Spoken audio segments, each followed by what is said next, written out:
Now I'd like to welcome Maharaj Kumar Vishvaraj Singh ji to deliver his lecture on Maharana Pratap's legacy and its relevance in today's security and diplomatic challenges. So,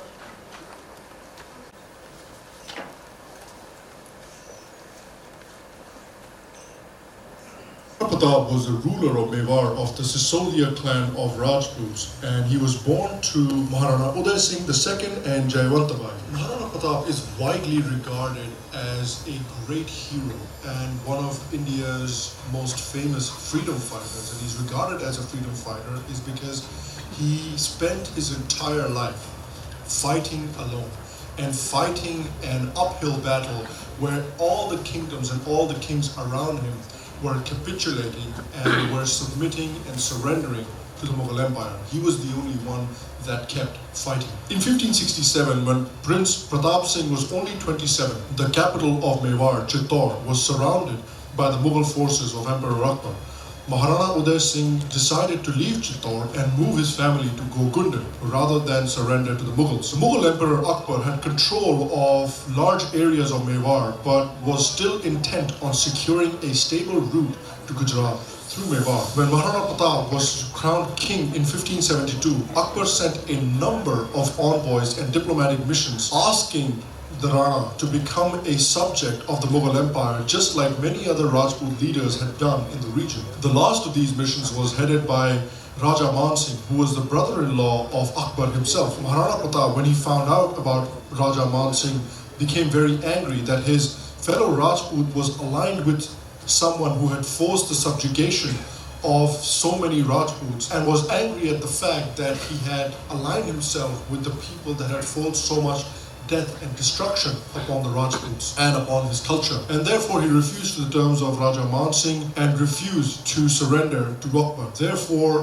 war became inevitable. In preparation of the war and long after the war, Maharana Pratap himself undertook several penances, not only because his finances forced him to do so, but also because he wished to remind himself and all of his subjects why they were undertaking this pain, to win back their freedom, their right to exist as they wished, to win back their culture and their homeland. It is also important to remember that during this point, all Rajput kings and kingdoms around him were crumbling and surrendering to the Mughal Empire except for him. Thus, the Battle of Haldi Ghati was fought on 18th of June 1576 between Maharana Pratap and Akbar's forces led by Man Singh of Amber. After a fierce battle that lasted more than 3 hours, Pratap found himself wounded and the day lost. Maharana Pratap's chieftain Man Singh Jhala exchanged armors with Maharana Pratap to confuse the Mughal army. This allowed Maharana Pratap to make his escape and live to fight another day. Maharana Pratap's favorite horse Chetak, he also perished in this battle. He was killed by Mughal archers. Even though the Mughals won the day, this was not a very decisive victory for them because Maharana Pratap was still able to make his escape and he was still out there resisting the Mughals. So the Mughals knew that as long as Maharana Pratap was alive and was resisting, they would not be able to have a stable Mewar and a stable route through Mewar to Gujarat. As a result of this battle, however, most of Mewar, except for the hills, fell in Mughal hands, but Maharana Pratap did not give up fighting. However, the relentless attacks of the Mughal army had left Maharana Pratap's army weaker, and he barely had enough money to keep it going. It is said that his children had to eat bread made of grass at one point, and watching his children suffer and watching them starving broke his heart, cracked his will, and he thought about surrendering to the Mughals at one point. He also wrote a letter to Akbar where he expressed a willing to maybe surrender. Akbar then showed this letter to another Rajput in his court, Prithviraj Rathore. Prithviraj Rathore requested and obtained Akbar's permission to send a letter back to Pratap to confirm whether it was indeed Pratap who had written this letter, but what he wanted to do was to convince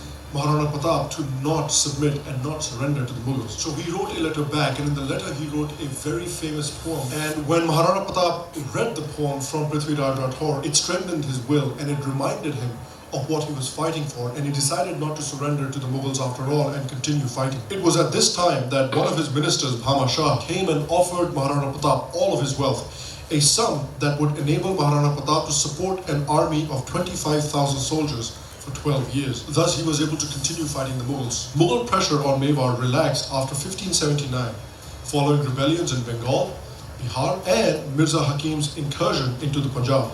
In 1582, Maharana Pratap was able to attack and occupy the Mughal post at Dewair.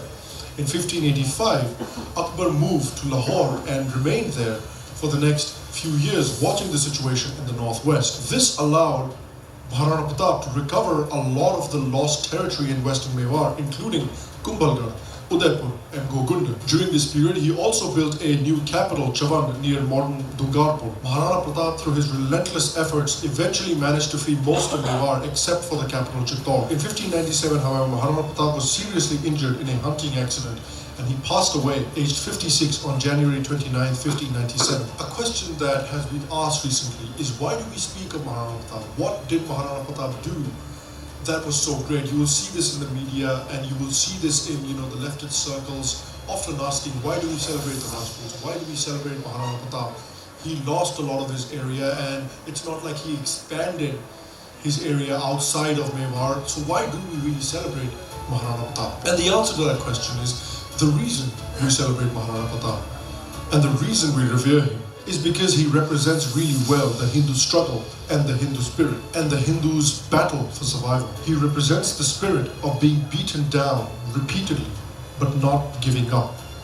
Being at your lowest but not giving up. He watched every Rajput kingdom around him crumble and fall, but he did not give up. His spirit cracked, but it did not break.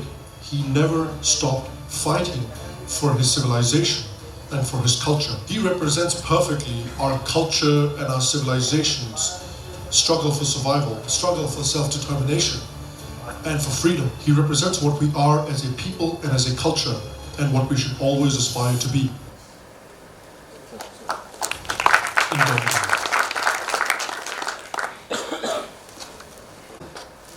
Distinguished delegates, invitees, Usanas Foundation, members of the audience. I thank the Usanas Foundation for inviting me here today for the Maharana Pratap annual Geopolitics dialogue and giving me the opportunity to be here with all of you.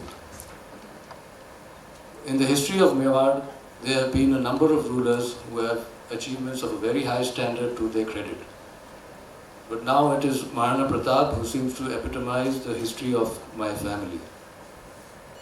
To give a slightly better understanding of the timeline, Maharana Pratap in the 16th century was the 54th ruler, and my father Maharana Mahendra Singh Ji Mewar is currently the 76th.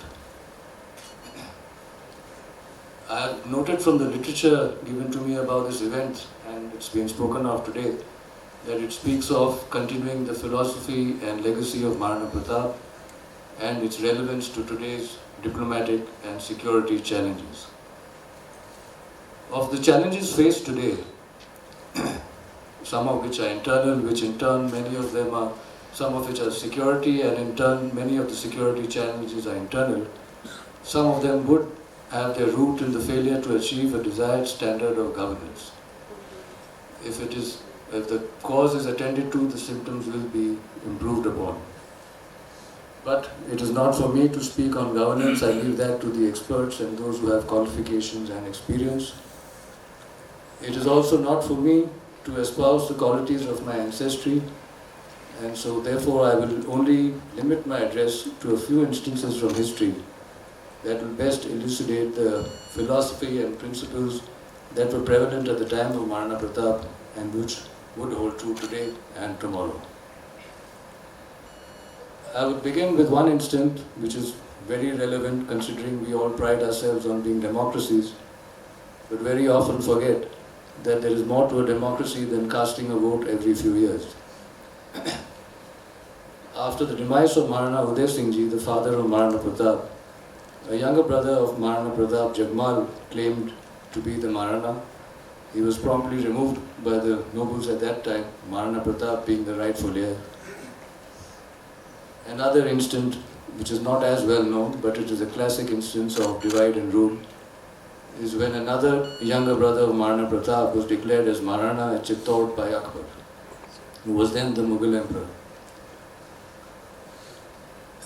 He continued, Sagar, the younger brother named Sagar, continued in Chittor for a number of years, but he did not find any popular support.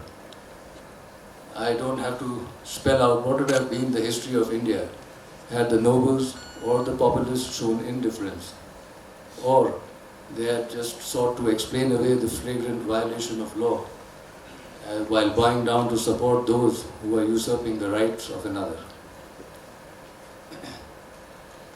Maharana Pratap is known for fighting all odds and surmounting all odds for the freedom and security of Mewar. That was his only intent, and that was the noble intent.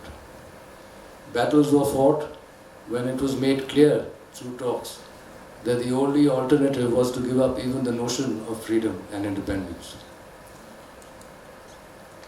As the battles were fought with just a noble intent, and they were untainted by any desire for personal glory or for economic benefit.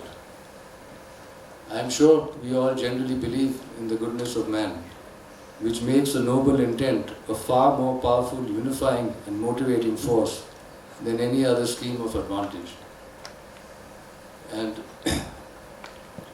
it is with this intent that Maharana Pratap continued his struggle and ultimately did win success. Closely associated with Maharana Pratap, as we have seen in the movie, were the members of the Bhil tribe, Jhalaman, Hakim Kansur, and Bhama Shah. There are some who chose to misinterpret that chapter in history, but it is very clear from the names taken that Maharana Pratap believed in the unity and dignity of all communities. This policy continued down generations, when even during the sorry period of partition, there was not a single incident of communal violence in Mewar, and probably just a handful of incidents in Rajasthan, a state that has the longest border with Pakistan. We do speak of equality and secularism as though they are modern concepts. But many of the conflicts around the world today have their root or they are fueled by sectarian, religious or communal differences. We only have to look at the history of India, including the history of Mewar, where all sections of the community, all members felt secure enough to live in peace and harmony for hundreds of years.